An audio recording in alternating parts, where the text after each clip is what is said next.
Welcome to Metal Manufacturing Nigeria Limited. At MMNL, your safety is not a choice, it is our responsibility.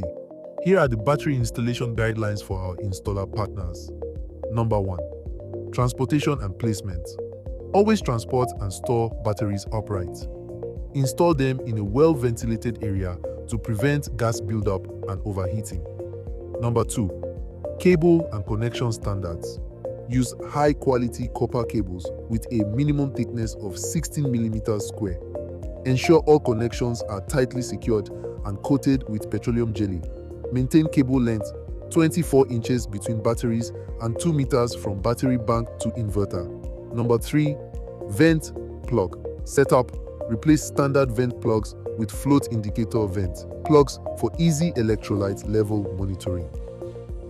Number 4. Inverter settings. Select tubular mode and set the charging current correctly.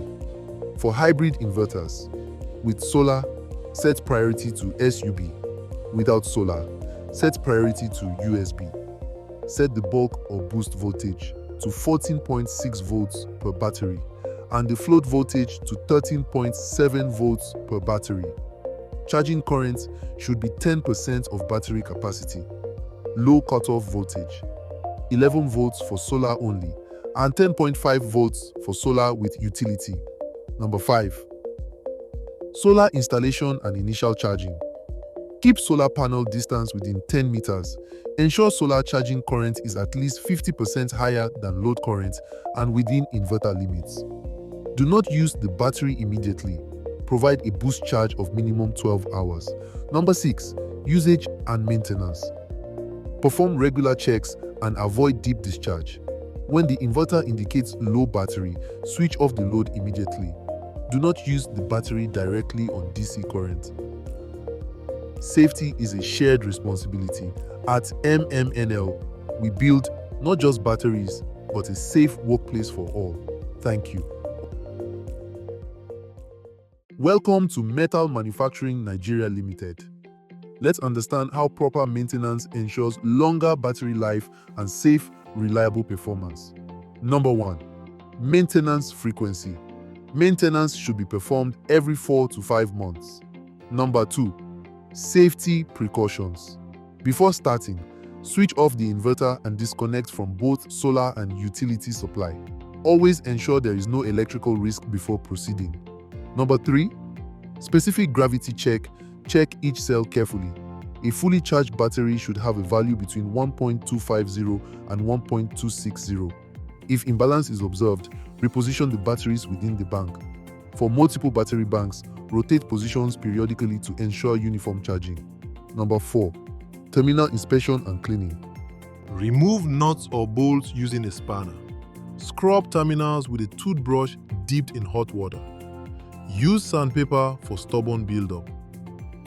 After cleaning and tightening the terminals, apply a layer of petroleum jelly to prevent future sulfation. Number 5. Electrolyte level check. Check the water level indicator. If it shows red, top up with distilled water. Open vents, plugs, and inspect using a torch. If levels are low, add only distilled water, maintaining a 1.5-inch gap from the top. Do not overfill, as this may cause overflow during charging. For a new battery, perform the first water level inspection after 3 to 6 months of operation. Thereafter, check electrolyte levels every 2 to 3 months, depending on usage and ambient temperature. Number 6. Post-top-up charging. After adding water, ensure a charging source is available. Charge the battery for a minimum of 12 hours. Area cleaning. Clean the battery area thoroughly. Ensure the surroundings are dry, dust-free, and safe. Final system check. After maintenance, verify charging current, buck voltage, float voltage, and low cutoff voltage.